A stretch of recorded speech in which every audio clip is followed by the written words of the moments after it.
Bismillahirrahmanirrahim. Assalamualaikum warahmatullahi wabarakatuh. Yang terhormat Bapak Irfan Adriadi MPDI dan seluruh teman-teman yang insya Allah dimuliakan oleh Allah Subhanahu wa Ta'ala.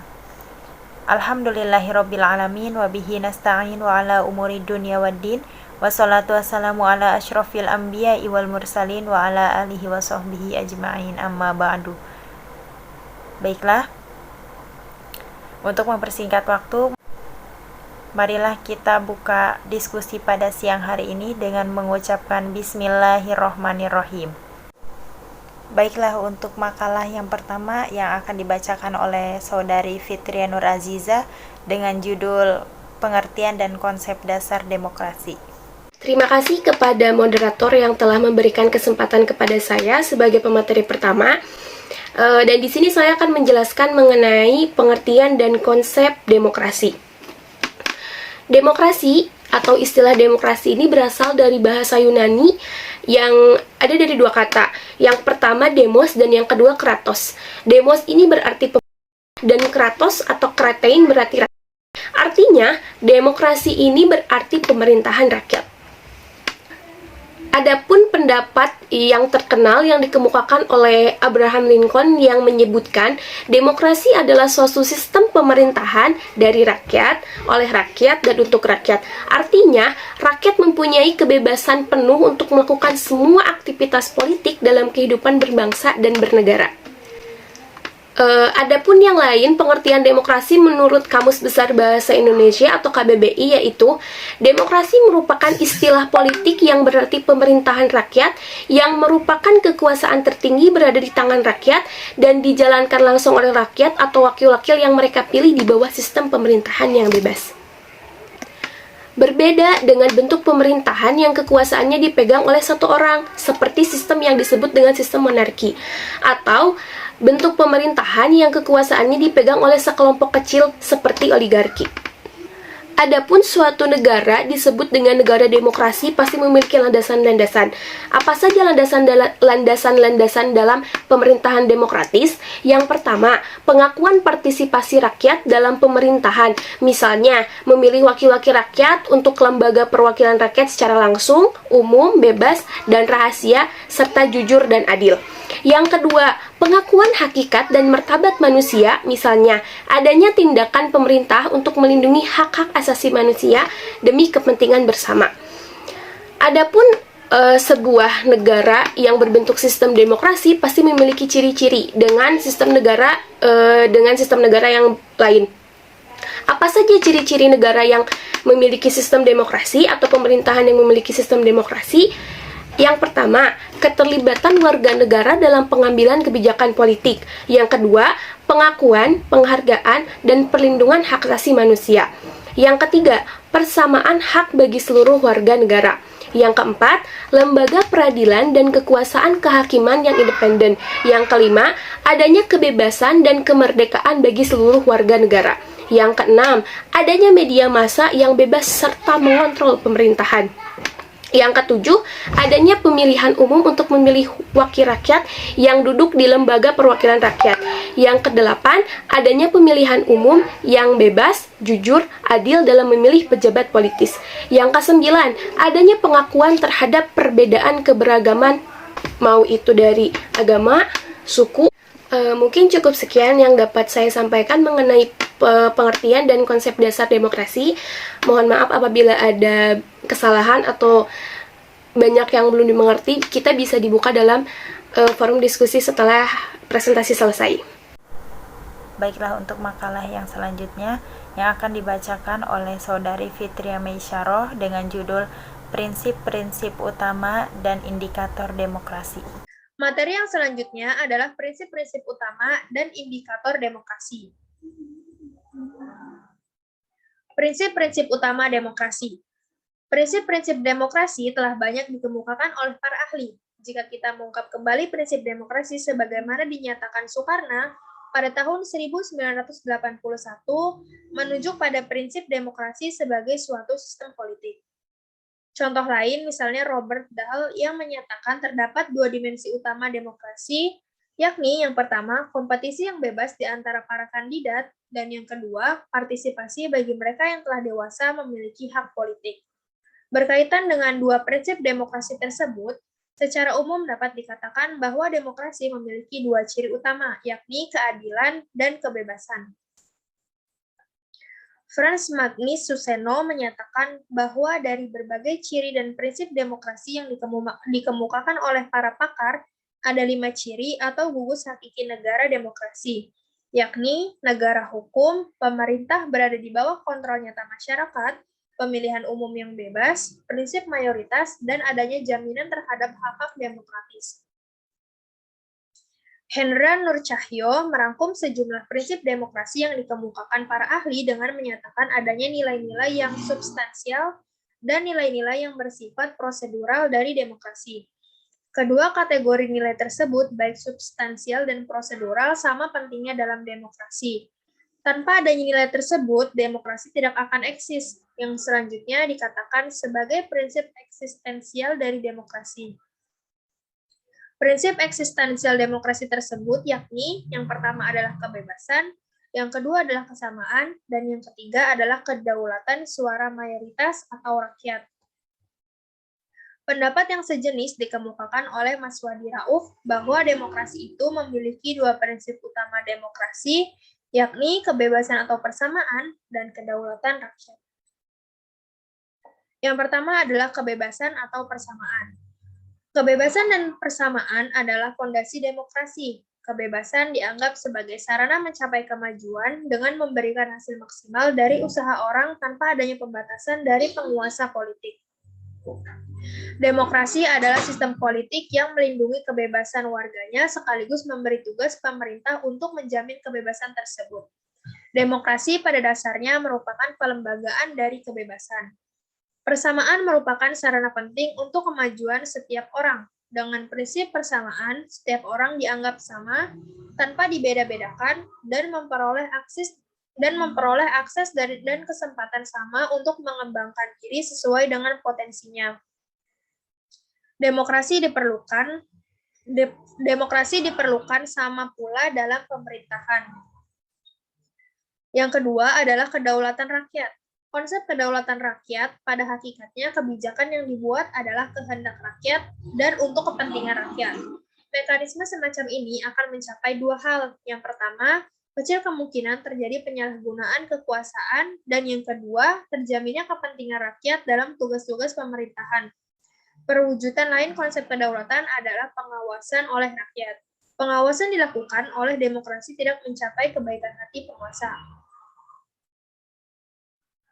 Sementara itu, APA atau ASEAN People's Assembly mendaftar sejumlah prinsip dasar demokrasi yang diterima sebagai perangkat aturan main bersama dalam upaya melakukan penilaian proses demokratisasi di kawasan Asia Tenggara.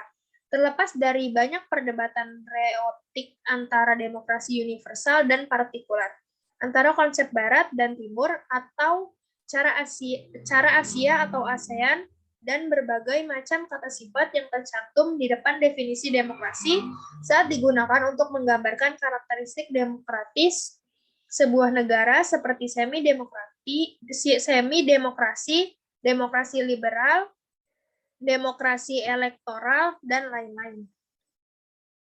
Demokrasi pada esensinya melibatkan aspirasi masyarakat dalam menjalankan perannya secara aktif dan menentukan dalam proses politik. Partisipasi dalam elemen penting dalam pemberdayaan.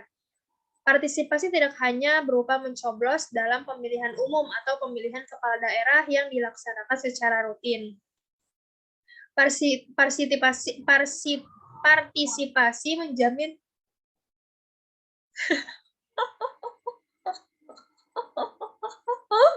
ketawanya belum kelar, makanya masih banyak coba. Partisipasi bingung kan? Partisipasi menjamin keterlibatan dalam proses kebijakan, baik dengan melibatkan LSM, partai politik, maupun jalur-jalur lain. Tetapi semua ini harus didasarkan pada asumsi bahwa hakikat untuk berpartisipasi itu memang sudah eksis dan masyarakat atau warga negara memiliki kepastian dan sumber-sumber daya yang layak untuk berpartisipasi. Dan pemerintah telah menyediakan jalur-jalur dan institusi-institusi politik di mana melalui semua itu masyarakat bisa berpartisipasi. Selanjutnya adalah indikator demokrasi. Kerangka kerja penilaian demokratisasi diantaranya dirumuskan APA yang diinspirasi konsep yang dikembangkan oleh David Beckham dalam membuat indikator demokrasi.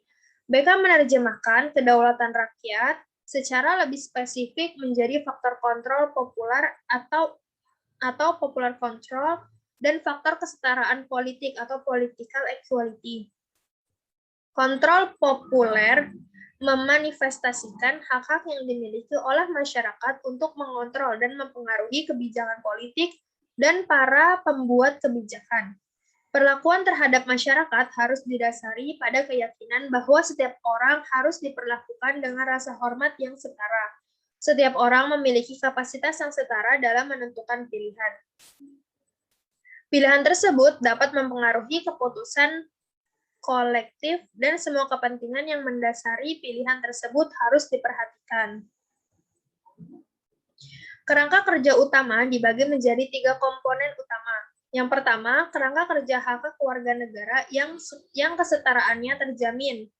Termasuk di dalamnya adalah akses pada keadilan dan supremasi hukum, juga kebebasan berekspresi, berserikat, dan berkumpul, dan hak-hak dasar yang memungkinkan masyarakat untuk memperoleh atau menjalankan hak-hak secara efektif.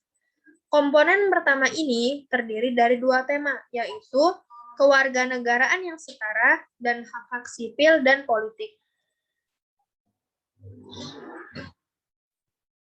Komponen kedua, institusi-institusi pemerintahan yang representatif dan akuntabel. Tercakup di dalamnya adalah pemilu yang bebas dan adil yang menyediakan perangkat agar pilihan dan kontrol populer atas pemerintah dapat dilaksanakan. Termasuk juga di dalamnya adalah prosedur-prosedur yang menjamin akuntabilitas pejabat publik yang dipilih maupun yang tidak dipilih melalui pemilu.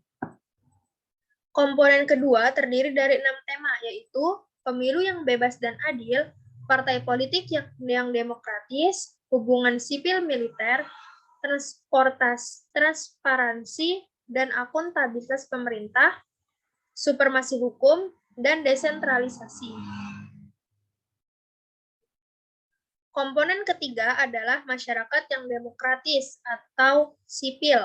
Cakupan komponen ini meliputi media komunikasi, asosiasi-asosiasi sipil, proses-proses konsultatif, dan forum-forum lainnya yang bebas dan pluralistik. Kebebasan dan pluralisme tersebut harus menjamin partisipasi populer dalam setiap proses politik dalam rangka mendorong sikap responsif pemerintah terhadap opini publik dan terselenggaranya pelayanan publik yang lebih efektif. Komponen ketiga mencakup 2 tema, yaitu media yang independen dan bebas dan partisipasi populer. Untuk makalah selanjutnya yang akan dibacakan oleh Saudara Yusril Ihya Muhammad Iqbal dengan judul Unsur-unsur Penegak Demokrasi. Assalamualaikum warahmatullahi wabarakatuh. Yang selanjutnya itu saya akan menjelaskan tentang unsur-unsur penegak demokrasi. Unsur-unsur penegak demokrasi itu terbagi menjadi 3 bagian. Yang pertama yaitu negara hukum. Negara hukum memiliki pengertian bahwa negara memberikan perlindungan hukum bagi warga negara melalui perlembagaan peradilan yang bebas dan tidak memihak serta penjaminan hak asasi manusia. Yang selanjutnya itu masyarakat madani. Masyarakat madani atau civil society adalah masyarakat dengan ciri-cirinya yang terbuka, egaliter, bebas dan dominasi dan tekanan negara. Masyarakat madani merupakan elemen yang sangat signifikan dalam membangun demokrasi. Posisi pentingnya masyarakat madani dalam pembangunan demokrasi adalah adanya partisipasi masyarakat dalam proses-proses pengambilan pemutusan yang dilakukan oleh negara atau pemerintah. Yang ketiga yaitu aliansi kelompok strategis. Komponen berikutnya yang dapat mendukung tegaknya demokrasi adalah adanya aliansi kelompok strategis yang terdiri dari partai, politik, kelompok gerakan, dan kelompok penekanan atau kelompok kepentingan, termasuk di dalamnya pers yang bebas dan bertanggung jawab. Partai politik merupakan struktur kelembagaan politik yang anggotanya mempunyai tujuan yang sama, yaitu memperoleh kekuasaan dan kedudukan politik untuk mewujudkan kebijakan-kebijakan politiknya. Adapun kelompok gerakan yang diperankan oleh organisasi masyarakat merupakan sekumpulan orang-orang yang berhimpun dalam satu wadah organisasi yang berorientasi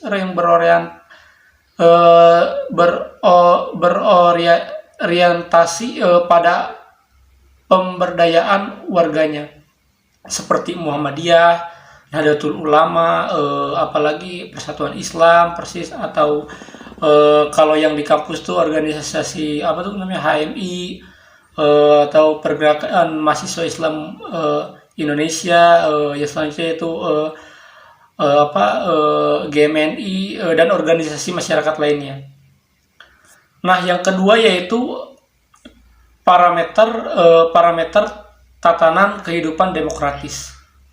Suatu pemerintahan dikatakan demokratis bila dalam mekanisme penyelenggaraannya melaksanakan prinsip-prinsip demokrasi.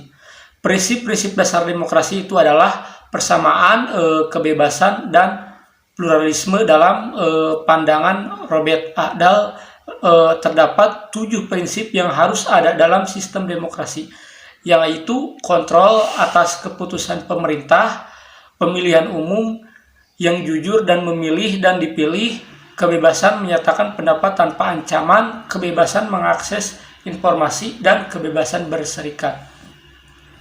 3 aspek dapat dijadikan landasan untuk mengatur sejauh mana demokrasi itu berjalan dalam suatu negara. Ketiga aspek tersebut antara lain yaitu yang pertama, pemilihan umum sebagai proses pembentukan pemerintahan.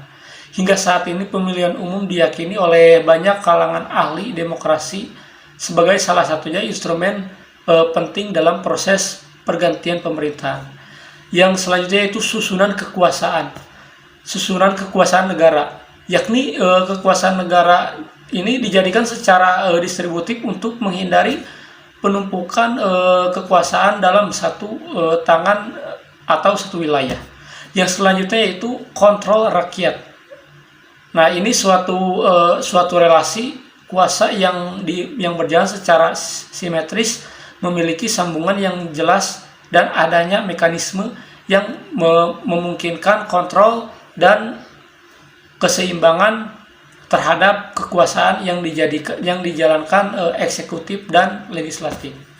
Nah, segitu saja yang saya jelaskan. Terima kasih. Assalamualaikum warahmatullahi wabarakatuh.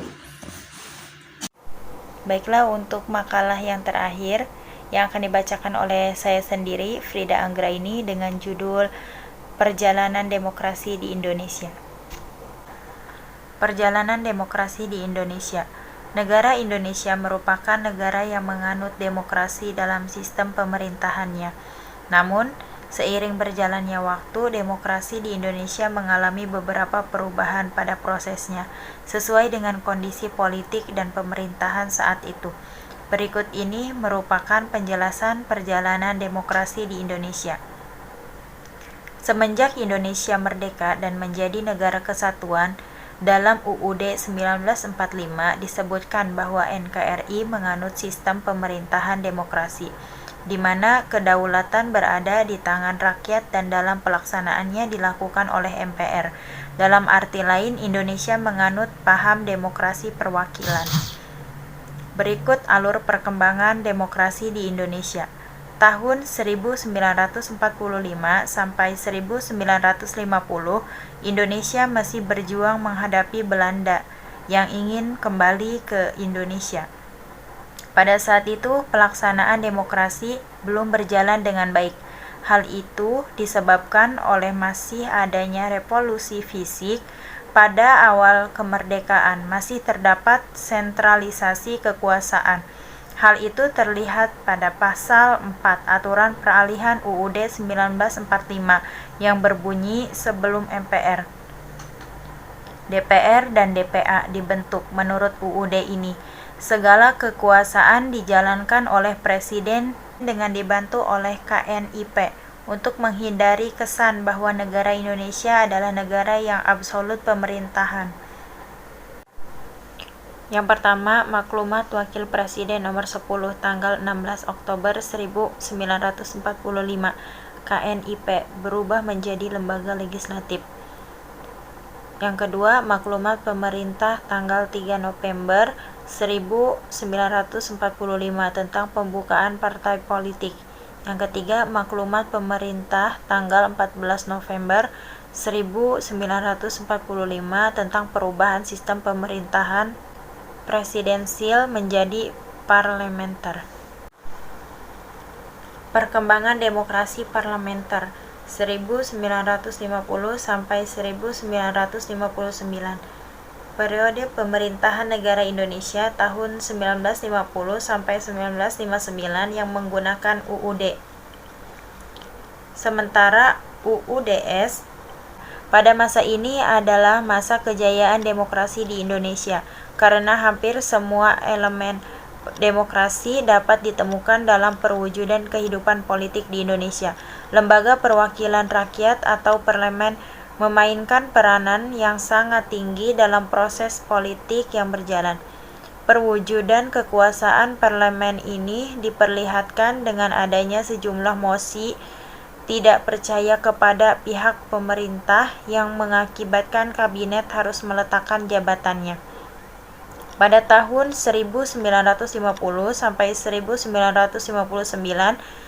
bisa disebut sebagai masa demokrasi liberal yang parlementer, di mana presiden sebagai kepala negara bukan sebagai kepala eksekutif. Masa demokrasi ini peranan parlemen, akuntabilitas politik sangat tinggi dan banyak perkembangannya partai-partai politik, namun demikian praktik demokrasi pada masa ini dinilai gagal disebabkan dominannya politik aliran sehingga membawa konsekuensi terhadap pengelolaan konflik, landasan sosial ekonomi yang masih lemah, tidak mampunya konstituante bersidang untuk mengganti UUDS 1950, persamaan kepentingan antara Presiden Soekarno dengan kalangan Angkatan Darat yang sama-sama tidak senang dengan proses politik yang berjalan. Karena terjadinya kegagalan itu, maka Presiden mengeluarkan dekret Presiden 5 Juli 1959. Bubarkan konstituante. Kembali ke UUD 1945, tidak berlaku UUDS 1950. Pembentukan MPRS dan DPAS. Perkembangan demokrasi terpimpin 1959 sampai 1965. Pengertian demokrasi terpimpin menurut TAP MPRS nomor 7 garing MPRS garing 1965 adalah sesuai dengan bunyi sila keempat Pancasila, namun di antara semua kekuatan nasional yang progresif yang dijiwai oleh Pancasila. Progresif revolusioner dengan berporoskan nasakom dengan ciri presiden yang bersifat diktator, terbatasnya peran partai politik, berkembangnya pengaruh PKI. Sejak berakhirnya pemilihan umum 1955, Presiden Soekarno sudah menunjukkan gejala ketidaksenangannya dengan partai-partai politik. Mungkin hanya ini yang dapat kami sampaikan dalam acara diskusi pada siang hari ini. Mohon maaf apabila ada kesalahan dalam penyampaian. Acara yang terakhir adalah penutup. Marilah kita tutup acara diskusi pada siang hari ini dengan mengucapkan Alhamdulillahirabbil alamin. Terima kasih atas perhatiannya. Wassalamualaikum warahmatullahi wabarakatuh.